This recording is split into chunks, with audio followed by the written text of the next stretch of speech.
इ कैसन चंचल बारन आ कहाँ से चाटे के सीखल रहलन। तो यही से उनका गाँव आज हम पहुँचनी हो। आई देखी समाज में जो अश्लीलता फैलावल जाता एक जीता जगता उदाहरण आज के ब्यास वालों। बहुत सौभाग्य के बाद में लड़का बहुत आगे गई, मिलियन में वीडियो जाओ, बिलियन में जाओ, अरबों में कमाओ, उसे हमनी के दुख नहीं के। दुख ऐसे बा कि पीछे चंदन चंचल के घर हो जवन गाना आइल बा देवरा देवरा ढोड़ी चाटेला। चाची एगो नाती बेटा गाना गइले बा, समाज में सुने लग बा ना नहीं के सुनेला आय सुनेला के नहीं चंदन का लागल रहो देवर लागल आय अच्छा देवर लागल देवरा ढोड़ी चाटेला गाना के का मतलब बा? एकर का मतलब बा देवरा ढोड़ी चाटेला? सही नहीं है मान में कौन चीज काम के बोला अच्छा नहीं है। ई पब्लिक भी तो वही है। हां माने पब्लिक दोषी भी है, पब्लिक भी वही है। सुनने वाला कौन? हम ही लोग हैं ना। हां आज तो इतना दिन से तो नहीं गाता था ढोंडी चाटने वाला, आज ही गाया है। इसके पहले तो देवरा उठ चूसा था, लहंगा में घुसा था, नमाज पढ़ा था। उसमें नमाज है, उसमें मुस्लिम लोग का नमाज लहंगा में रखा हुआ है। तेल चुहत रहे तो क्यों ना बोलत रहे, लहंगा से तेल चुएला। भिखारी चाचा के भिखारी रोड छपरा में भिखारी रोड बन गई बा, मूर्ति बन गई। वो लोग कलाकार रहे कि आज जो पूजा होता देश में, वो लोग के ये लोग ने जूता मारा जाए। समझदार व्यक्ति हो तो जूता मारी। नमस्कार प्रणाम गोल तनी हम राजा तनी मैच बॉक्स। तो हम पहुंच गए बनी गोपालगंज जिला के सिधवलिया प्रखंड क्षेत्र के ई भोजपुरवा पीछे जो घर देखो तनी तो ए बेरा के बिहार के अश्लील गाना के आन बान शान मान चंदन चंचल के पीछे घर हो। देख सको तनी कि भोजपुरी में लड़का रातों रात स्टार हो गई बा।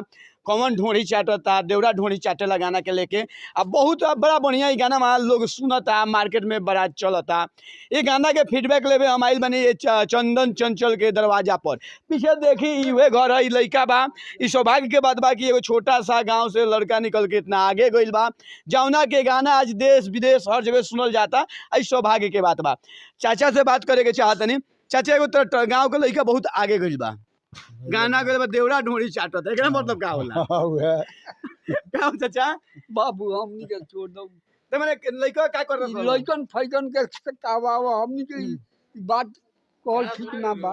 गाना सुन लो, सुन ले बनी माने बढ़िया आवरी का गावेला बढ़िया नइखे ठीक है, नइखे ठीक वो मन्नू के देखे से नहीं उठी ना। माने अब देवरा ढोड़ी चाटी निमन लागी हैं, केहू के निमन लागी गाना। यही से तुमका दुआर पर बनी कुंकर लोग के बारे में सुने के जाता है। ई हुए जगह अब रोकी ना भैया, रोहुआ सुन दो के सुनी ना ना कहीं ना बाहर रहने सुनो तो कम टोला मारा कर देवरा ढोड़ी चाटेला गाना के का मतलब बा? एकर का मतलब है देवरा ढोड़ी चाटेला? सही नहीं है मान में कौन चीज काम के बोला अच्छा नहीं है। ई आज तो उनकर गाँव है, उनका हम दरवाजा पर बनी आई गाना के लेके आयल बनी कि हमू सुने के चाहत नहीं, हमू देखे के चाहत नहीं कि आखिर कैसन देवरा बा। दुर्भाग्य से चंदन चंचल से हमरा भेंट ना भइल कि देवरा ढोड़ी चाटेला इ कैसन चंचल बारन आ कहाँ से चाटे के सीखल रहलन। तो यही से उनका गाँव आज हम पहुँचनी हो। आई देखी समाज में जो अश्लीलता फैलावल जाता एक जीता जगता उदाहरण आज के ब्यास वालों। बहुत सौभाग्य के बाद में लड़का बहुत आगे गई, मिलियन में वीडियो जाओ, बिलियन में जाओ, अरबों में कमाओ, उसे हमनी के दुख नहीं के। दुख ऐसे बा कि पीछे चंदन चंचल के घर हो जवन गाना आइल बा देवरा देवरा ढोड़ी चाटेला। बार बार कहे में शर्म लागत है कि मैच बॉक्स एक बढ़ावा ना करेला, मैच बॉक्स से शब्द के ना बोलेला। मैच बॉक्स भोजपुरी के अश्लीलता के लड़ाई लड़ेला। आई अश्लीलता के लड़ाई में हमारे बने चंदन चंचल के द्वार पर नंबर तिवारी बक्सर वाला के साथ भी हमारे इंटरव्यू देख लोगे कि हम भोजपुरी में अश्लीलता के बहिष्कार करेनी। चाची के गाँव के एगो लड़का गाना गइले बा, चाची एगो नाती बेटा गाना गइले बा, समाज में सुने लग बा ना नहीं के सुनेला आय सुनेला के नहीं चंदन का लागल देवर लागल आय अच्छा देवर लागल। अच्छा सुनी ना पूरा भाभी देवर लागल गाना में गइले बड़न सुनले बनी ना हमरा अभी सुनले नहीं के सनम नहीं के नहीं के तनी सुनले सन गाना। तो बन भौजाई लागनी उनका आए गो हमई भौजाई बन गांव भर तो लोग भौजाइए बाबे। देख ली ई फीडबैक है देवरा ढोड़ी चाटेला चंदन चंचल के जो गाना बा ओकर भाई एगो तरह के भाई गाना गइले बड़न हम सुन रहे नहीं की गाना आय बाप चली देख सकते नहीं पीछे वीडियो में स्पष्ट चंदन चंचल के घर है जहाँ पर लगातार गाना वायरल होता है। गाना मार्केट में चलता है कि हम हमारा अश्लील सुनता नहीं जा, लेकिन हम गाँव के वहाँ के फीडबैक लेवे कहीं नहीं है ना उनका गाँव के लोग के फीडबैक लेवे नहीं है। भाई बारन जी भैया काल बा ठीक बा सर। एगो गाना चलता मार्केट में कौन गाना? चंचल जी के एगो गाँव के लड़का बहुत आगे गइल बा, बहुत खुशी बा हमरा सुन के, लेकिन गाना में कैसन बा? गाना हाँ। ई गाना खराब बा नहीं सारा गाना खराब बा, हम ये नहीं नहीं, कहते सारा गाना खराब बा अश्लील ना। सारा खराब होला।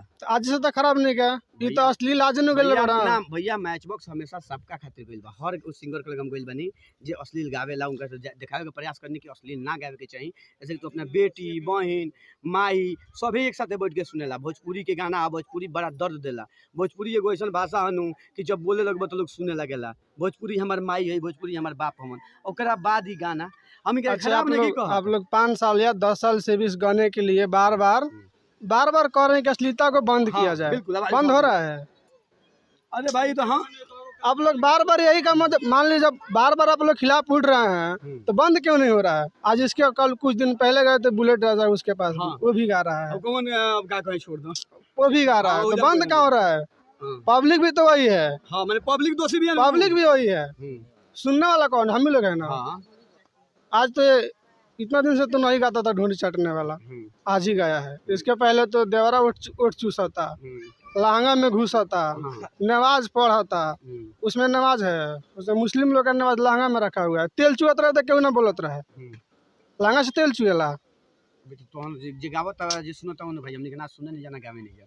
तो बंद कराना है तो बंद कराइए, बार बार ऐसे कुछ बंद नहीं होके चाहिए कि होगा। ना? बंद हो गया कि चाहिए? मैं तो तो एक आदमी के थोड़ा बंद हो, हम साथे बानी, एक आदमी के थोड़ा बंद हो। चाहत नहीं है कि अश्लीलता बंद होगा तो बंद होगा अश्लीलता। देखिए जेवन में और लोग का निमन लगता है और लोग का ठीक लगता है, हां तो क्या बंद हो? यह बात है बाबा। देखिए आज के भोजपुरी चाचा भोजपुरी हमनी के माई है। एगो समय रहल कि भोजपुरी में जब तू बोले लगेला तो लोग आपन हो जाला, काहे ना हो जाला नु। आज भोजपुरी कहाँ चल गई बा अपन?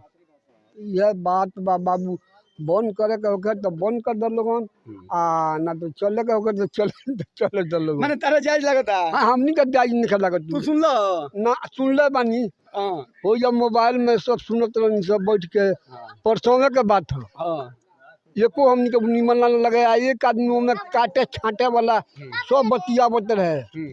ई कहसा आपन वाला तो ऊ कहे बेचारा आपन वाला जवाब सवाल। हां ए कोनो अच्छा कोनो चाट होता कोनो ढोरी हाँ। होता ई माने भाषा सुन ना ना। हम परसों के बात है, परसों हम के सुननी से हां तो ये हमनी के निमन नहीं खेल लागत, जकरा निमन लागत होगी सकरा खातिर बाबू ठीक है बा। केहू के बेटा केहू के भाई हम इनका विरोध नहीं करत, हम विरोध ना करत ना नहीं है। बाबू जाइए बात सामाजिक करता बात बा कि देवड़ा ढोरी चाटेला तो आखिर उ हम भाभी से देखे रहे, भाभी के हमरा दर्शन करे के रहलो हाँ? कि जौना पर सिखले बारन आई गाना गावत हम करे हम नहीं कहते एगो चाचो तक चासता काटता छुअता बहुत सारा गाना बा, हाँ। बड़ा बाउट लागत सुन के चाचा। भोजपुरी हमनी के कहाँ रहल कहाँ चल गई। ना बाबू ये ठीक नहीं आज उहे ना ना ना ना भोजपुरी भरत शर्मा जी गावनी, मदन लाल जी गानी लोग सुनो तने निर्गुण हुआ के, लेकिन ओइला ने करे के राधे श्याम रसिया गोपालगंज के लेके बर्बाद कर देलन। आज केला बेचो जानू। हाँ तुम बोल रहे बा। चली तो देखिए ये हम बानी चंदन चंचल के गाँव में, ये वह चंदन चंचल के गाँव है जहाँ वो गाना चलल बा कौन ढोनी चाटता देवरा ढोनी चाटता करके बावे। तो ये देखिए अश्लील के हम विरोधी हैं, अश्लील विरोध करी, अश्लील मत सुनी, अश्लील सुने, अश्लील रउआ के परेशान करी, अश्लील रउआ देखी परेशान का करी। रउआ अपना माई बहन बेटी के साथ बैठ के आज के डेट में रोज फोन खोलता नहीं, टीवी देखता नहीं, सब चीज़ अपना परिवार में करता नहीं। वो समय खातिर रउआ से रिक्वेस्ट बा आज वो दरवाजा पर मैंने पीछे के दरवाजा पर दिखा दो संदीप चंदन चंचल जी के ह कि आइल बानी लोग जुटल बा, रउआ घर ही लोग रउआ के ठीक नहीं कहत तो बाहर का होई। बात के सारी के लगल तो अगर अश्लील के बात करिए तो राधे श्याम रसिया गोपालगंज से ही अश्लील शुरू भई। आज वहाँ के केरा बेचतनी खैर इतना अश्लील के माने जो गाना भाई केहू के ब्यास गावता कितना बाउर बा कितना एकरा पाइबंद लागे के चाहिए नु जी, माने घातक बा कि ना भाई समाज का बढ़ले बा समाज खातिर एकदम द्रोही बा। लेकिन हम कोई नहीं रहुआ कोई नहीं कोनो दबाव नहीं के हो कोई ले तो दबाव बा, दबाव सबका खातिर होके के चाहिए, सरकार सबका खातिर होके के चाहिए। अभी बात नहीं कि हम पैसा लबानी तो माल देनी तो कोनो बात नहीं के गरीब जे बाऊ दबाव भी सेंसर बोर्ड होके के चाहिए, एकरा के रोक लागे के चाहिए, लागे के चाहिए। एगो रोवा के लइका गाना गइले बा वही खेसारी गइले बा के हम 50 गो हम खेसारी के तो नाम लेम तो केस करी हन तो जनेरा गइले बा।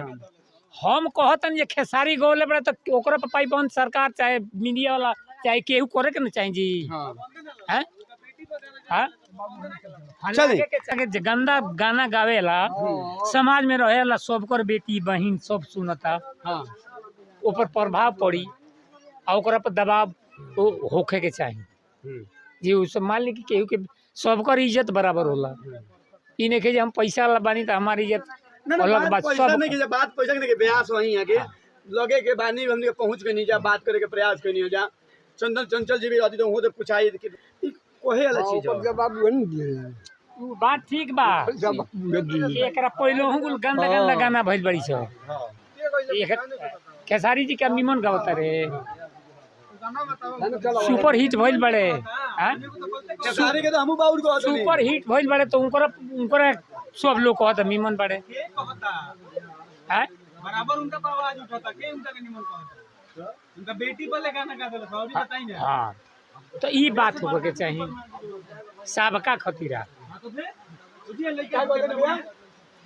माने खेसारी दूसरा पंगाई है तो उनको पता केहू बाग आवेल दूसरा के भाभी के ढोड़ी चढ़बो तो भाभी के ढोड़ी चढ़ अब शुरू कइले माने तो ही रोक डाले के चाहिए यही चीज अभी बढ़ते जाता तो रोक होई तब अंत होई बढ़त है तो जब ई शुरुआत भइल ओकरा बाद अंत कर देवे के चाहिए जब खेसारी शुरुआत कइले वही जी पता बांधी लागे के चाहिए क्या कहत भैया सेंसर बोर्ड लगा दिया कि अश्लीलता बंद हो जाओ आगे भी चल गए तो ब्यास बनो अगर ना बन हुई तो पूरा बिहार के पूरा नाशे हो रहा बनो अश्लीलता पर जेकरा जौची मार दिया तो भिखारी ठाकुर ना रहले भिखारी ठाकुर दिल छिला चाचा बेचू चाचा हसनपुर हमने जाल ठोकले बनी सुंगर संगमा मदन राय भरत शर्मा ई लो ब्यास रहे कि सबका बेटी बहन के संगे बजाई सभे सुनता ए बेर गाना यही लोग के बहन मतारी के संगे बजा ले मुंह उतार के भागे लगी ए जे ब्यास लोग आवता उ चाटे चाहे गाना ऐसा गाई कि सबका मीम लगे सभे सुने ना तो ऐसा ना गाई जे बेटी बहन के उधार होके 20 गो लोग गाड़ी देवे ना गाना रोवा गाई लोग रोवा बेटी बहन को उधार कर दो बढ़िया होते बा अच्छा रोवा मदन राय जी के बात करनी है बेचू जी के बात करनी है इन लोग के समय में अभी के समय में कितना भिखारी चाचा के भिखारी रोड छपरा में भिखारी रोड बन गई बा मूर्ति बन गई उ लोग कलाकार रहे कि आजो पूजा होता देश में उ लोग के ये लोग के जूता मारल जाई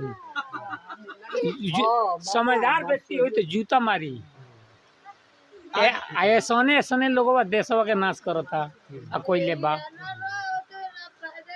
ए पर केहू 2 आदमी में कहते रहे तो 2 आदमी बाबू कहते रहे नायका निमन को होता रहन हां ओकरा का ठीक लागता भैंस के पेट में से आइल बा कि वही में से निकलल बा नायका कहाँ से आइल बा जाओ ना तोन से निकलल बा ओकरे के उधार करता कहाँ से आइल बा उ ये बतिया ना अच्छा बर बहुजाई माई सुन कहल बड़ी माई ना राम के थी भई तो लक्ष्मण जी माता चरण छू के पड़ना ये बेरा कथी होता ये बेरवा माने उहे लक्ष्मण के धरती है वही राम के धरती है अभी भी जहाँ भौजाई के ढोड़ी चटाता है छुअल तो छोड़ उ छोड़ी कुली बात हाँ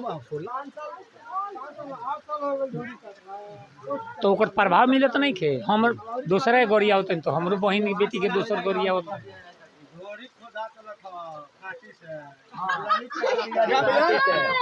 डोरी काठी से खोदा तो लख तो लोग के चावे नहीं खे आ उठलाली चटाता तो चावे नहीं खे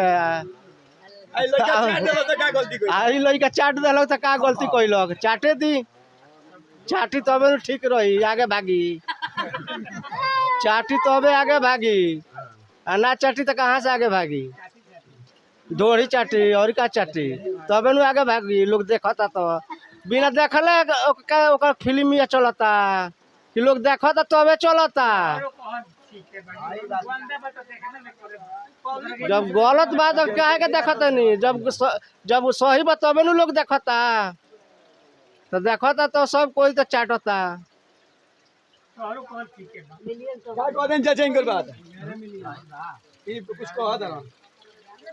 अरे कहता रे तो उनको कहल सही है बा मान ली कि गंदा बा तो रोक लगी लाठी मारी मत चलाई ओकरा के ये गंदा बा बंद करू एगो बाजार में अगर सौदा बेचल जाता सरल बा ओकरा गाँगे ना किनी तो बिकाई घरे लगे चल जाई 2 आदमी मीमन कहता रे तो 2 आदमी बाउर कहता रे आए पर केहू अधिकारी होके चाहे केहू होके, पर केहू के रोक नहीं खे, कुछ कह दी कौन काटी गादी। भोजपुरी के लेके जौन मुहिम चल रहल उ मुहिम कहीं ना कहीं पिछड़ता। भोजपुरी बदनाम बा, भोजपुरी में सेंसर बोर्ड होके के चाही ना। तो आज देवर जी लोग खाली ढोनी चाटता, पहले खोदल फिर लिपल, अब एकरा बाद का करी इस समय बताई। तो अगर भोजपुरी के बचावे के बाद सेंसर बोर्ड के जरूरी बावे।